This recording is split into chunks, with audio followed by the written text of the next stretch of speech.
Hi everybody.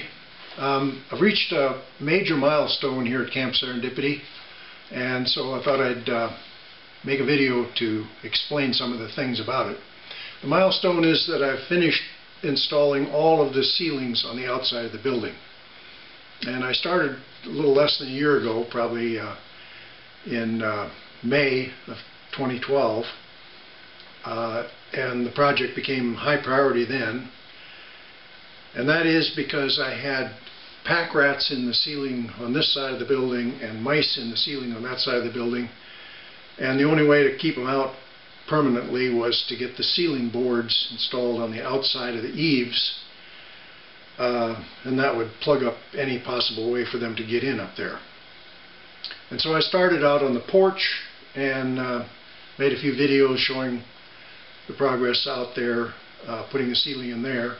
From there I proceeded around the building to the cliff side, and I made a video showing how I installed ceiling boards on the gable over the cliff side of the building. And so I didn't make a video on this gable. And then I went on the sloping side of the roof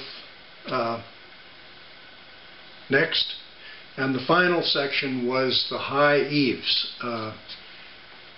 For that I needed high scaffolding hanging from the ceiling, or hanging from the roof, and that's what I want to show you in this video is the scaffolding I used, because I just finished nailing the last board a few minutes ago, and now I'll be dismantling all the scaffolding. Once that's down, I don't expect to ever put it back up again, so this will be the last chance that we have to see it. So I'll show you the scaffolding and what I had to work from and the final product. So let's go outside and I'll take you up on the scaffolding.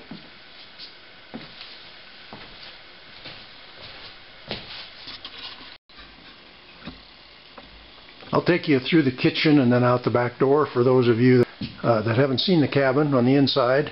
There's the bathroom.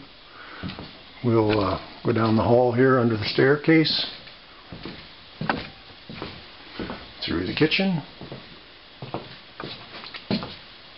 into the utility room, and out the back door.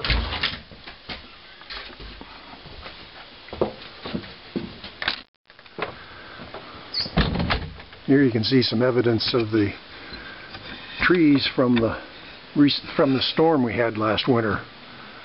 I've got quite a bit of it bucked up. As the snow melted, I bucked up the parts that I could reach. There's still a lot more cleaning up to do.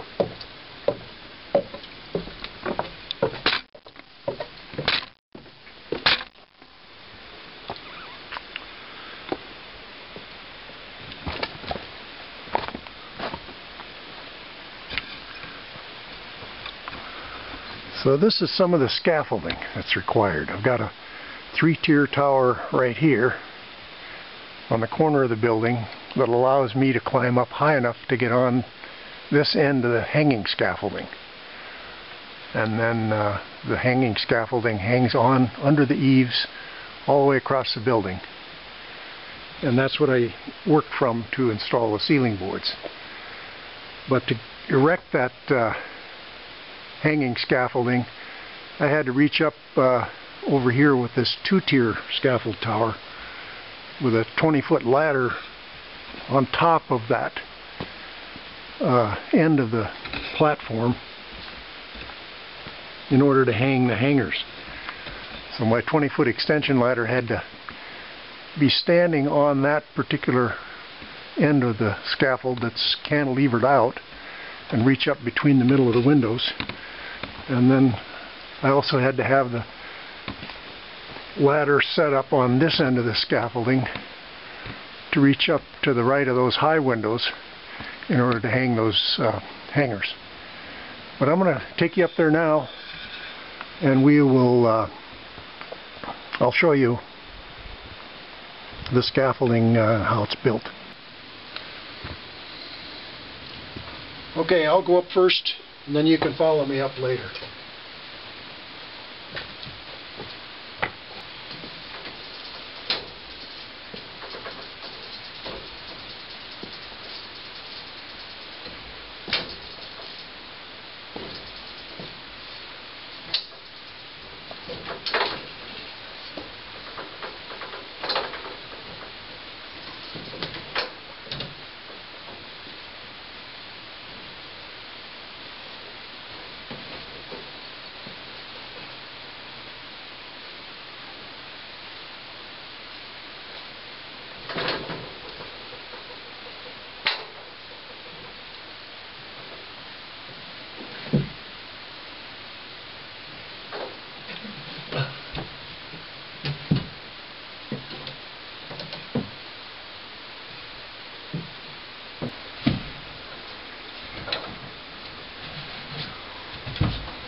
take me up here.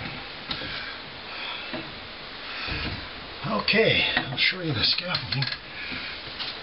It's 2 levels, sort of, so that I can reach all of the cables for the eaves.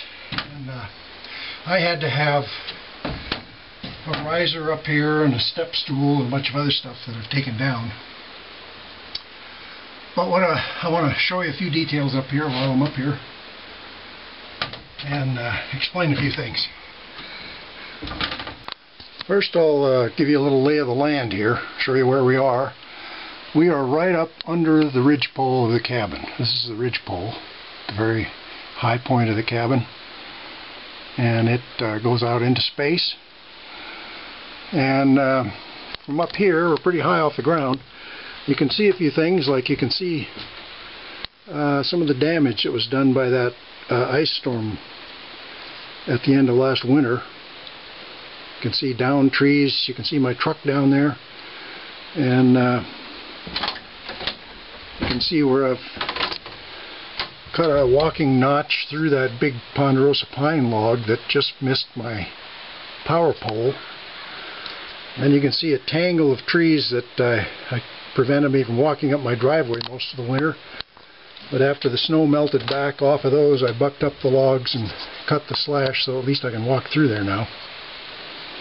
And we don't have a perfect day for viewing. The mountains are kind of obscured by low clouds, but still it's a pretty nice day. But under here, under the eaves, I want to show you a few things about how I built this scaffolding. The scaffolding is hanging from rebar hooks that are hooked into these anchor hooks, I call them. There's one there, there's one there. These are number 4 rebar hooks or loops that I embedded in the purlins as I built the cabin. Every purlin has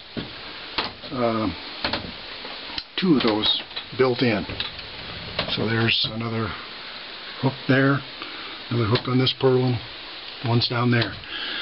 I use those to hang these rebar S-hooks that are made out of 3/8 rebar, and they go down to hold up the cross pieces. I also have my safety rope hooked through here. Here's my safety rope. So this is typical. This anchor hook is holding the rebar S-hook. That's the long one that's on the left. It goes all the way down to a 4x4 cross piece, and the 4x4 holds up the scaffolding. So there's a 4x4 running across from there all the way to the log wall. And at the log wall, they're fastened in with lag screws that go into the logs, and then Simpson steel strap, 16 gauge strap that goes around the end of the 4x4 with a 5/16 bolt through that holds it to the lag screw. And you can see on this end of the 4x4 it's the same arrangement. We have the steel strap and the 5/16 bolt going through, but it just holds up the other end of the hook in the rebar.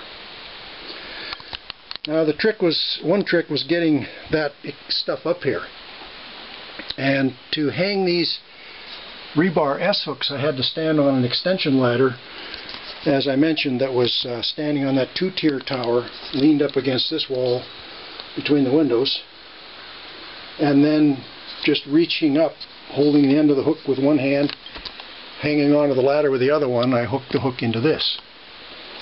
But to get the 4x4 up here, that was heavier and I couldn't handle it with one hand, and it was a little awkward. So I built what I call my sky hook, and that's this rebar hook lashed to this 1x2 that forms an 8-foot handle, and then it holds a pulley with a rope, so I can use the long wooden handle to hook the rebar, and then once that's done I use the pulley and the rope, one end of the rope tied around the middle of the 4x4. I could pull the 4x4 up to the level it was supposed to be, and that would hang it there until I could engage this joint right here to hook the rebar into the bolt. So there are 7 of those that I had to do. Each one was a special case on how I could reach to hook the rebar and to hook the 4x4, and then from the ladder I had to drill the holes and put the lag screws in and put the 4x4s in. Once all those were in place, then it's a fairly simple matter to deck it over by spanning the 4x4s with planks. On this deck you can see I have 3 2x10 planks. On the next span I have a big old growth, a solid old growth 2x4 on the left there, and then a couple of planks. And on the 2 lower spans on that span I have 3 4x4s that are 10-footers. On this lower span I have 4 4x4s. And then there's OSB and plywood decking over all of these levels. The planks are screwed down, or they're screwed to the 4x4s, and the 4x4s that are the stringers, like these down here, are fastened to the crosspiece 4x4s with hurricane ties. And then the plywood or OSB is all screwed down to the spanners, so the whole deck is really solid and strong and rigid. So that's my scaffolding, and then as soon as I get done with this video I'll begin dismantling it. Oh, I should mention that getting those planks or 4x4s to span between the cross pieces is a little tricky getting the first one there, so I use this long 16-foot 2x4 you see laying here. It's just loose now, but it's instrumental in setting the thing up and in taking it down, because I can reach over 2 spans with that and then use the 2x4 to slide the end of a plank on until it gets over the top of the next cross piece. And then once I get one, then I can slide the rest of them over the top of that one. And then I can get my body out there gingerly to screw it down so it stays. So one last thing I want to show you up here is my 4th generation Rodent valve. And as I mentioned many times, up in the space between the rafters that straddle the logs, the log wall, that is right behind here, I had packrats on this side of the building that lived in there, and I had mice on the other side. They couldn't get into the cabin, but they lived in here for years. So this finally plugged up any way for them to get in or out. But when I nailed the last boards up here this week, there were packrats inside, and so to get them out I built this 4th generation Rodent valve. This metal piece right here is the 3rd generation. I built that before and used it, but I built this adapter so that when this was jammed up in that space temporarily, the packrats could go down inside this, come out through the metal, push open the flapper valve, and escape. And so now today, or last night, was the first night I slept in here when I didn't hear any packrats in there at all. So they're all gone. So that's the story of my eaves.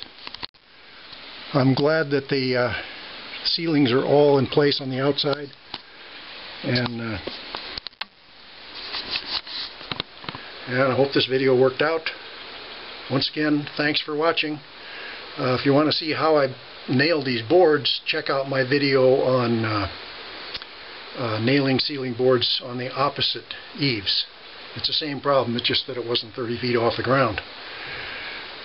And there are plenty of other videos showing different aspects of how I stain the boards and so on. So if you want more detail on that, check out my website at paulandellen.com, all spelled out. And once again, thanks for watching.